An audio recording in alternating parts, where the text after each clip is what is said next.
Hello guys, welcome to my channel again. This is RR Vlog, my life after I lost my only child.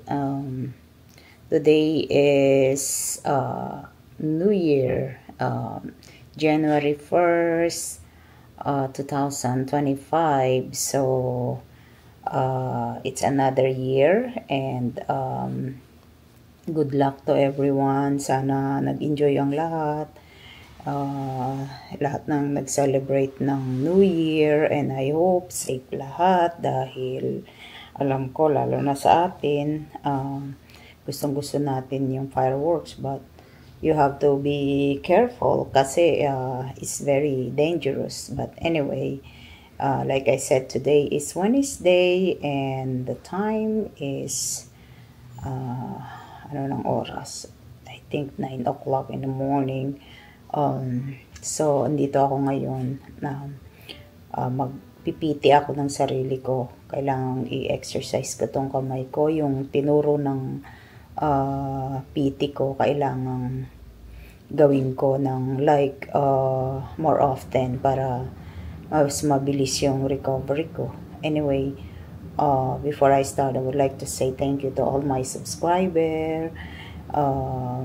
Sa mga patuloy na nagpa-follow sa mga video ko, thank you so much. At sa mga taong bago pa lang na hindi pa nakakapag-subscribe, please do it and like and share na rin and hit the notification para updated kayo sa aking video. So ito yung progress ko sa after my surgery last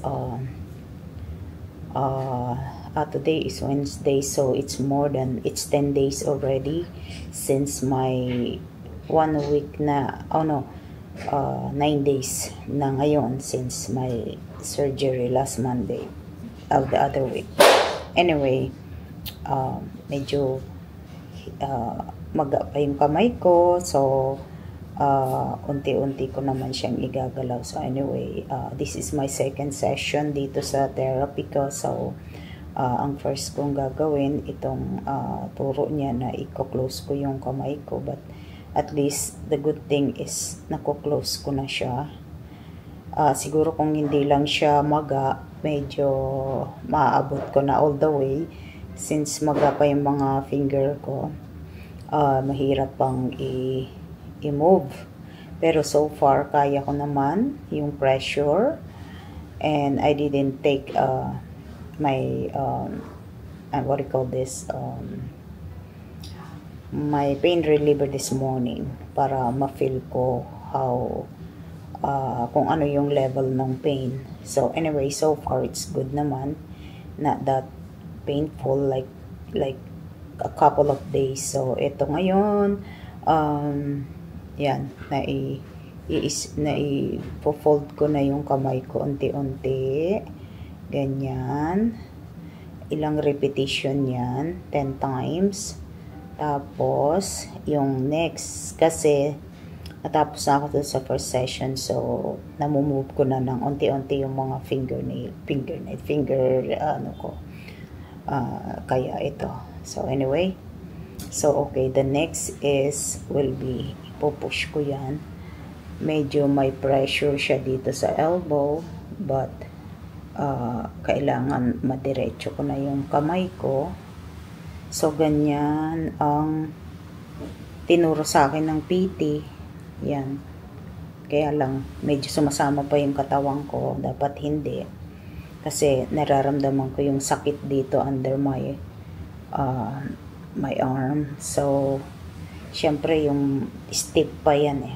So anyway, I'm trying to help talaga to make sure na I'm going back to my normal movement. Syempre limited pa for now, but I'm trying to do all my best to get better. So ayan. So anyway,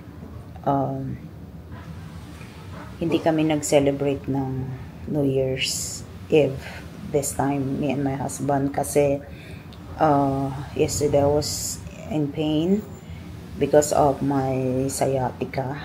Dagdag yung sciatica ko eh. Mas lately itong pain ko sa kamay is parang kaya ko na i-handle with the pain reliever. But yung aking sciatica, hindi yun nadadala sa pain reliever because it's a nerve. So actually my PT suggested me to have a shot again, like the steroid shot, para may block yung pain dito sa sciatica ko. But I am trying to do my best na wag na lang sana ako mag shot for now because it's not good for my bone. I know that. So kasi kung magpapashot ako, this is gonna be my third time na magpa-steroid. So it's not good for my bone. So anyway, tinitingnan ko pa, pero kung I have no choice, talagang I have no choice, gagawin ko din siguro just to makamove ako at makapagbalik ako sa trabaho. So anyway, ito lang muna ang mai-share ko sa inyo for today. So sana itong 2025 it's better than 2024. Ang dami-dami nangyari sa 24, although yung problema ko sa anak ko is of course it's gonna be forever, but at least I know how to manage. But since this thing happened, syempre nagkakaroon tayo ng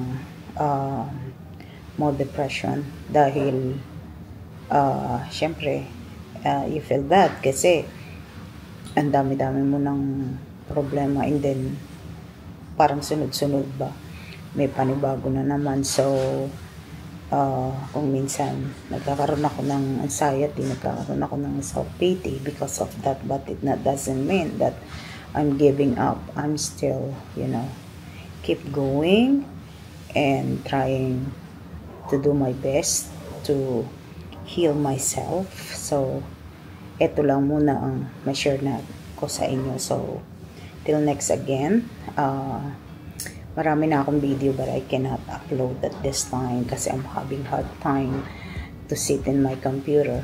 So anyway, so till next again, Happy New Year to everyone. Sana mag-enjoy kayo, cherish the moment. Look at me, but I'm hoping that I'm going back to my normal, like I said, na activities para pahirap ng pahirap. Pero what can I do? Wala naman akong control sa mga bagay na yan. Kaya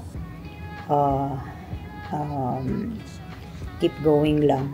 Kaya sa mga taong nagsasuffer like we're experiencing right now, please don't give up and don't give in. This is life, and all we have to do is keep going and help yourself, of course. Kasi wala namang tutulong sa iyo kundi ikaw. Wala namang ibang magmamahal sa sarili mo kundi ikaw. Kaya just keep going, okay? So till next again, thank you and have a wonderful day. Take care and God bless us all. Bye.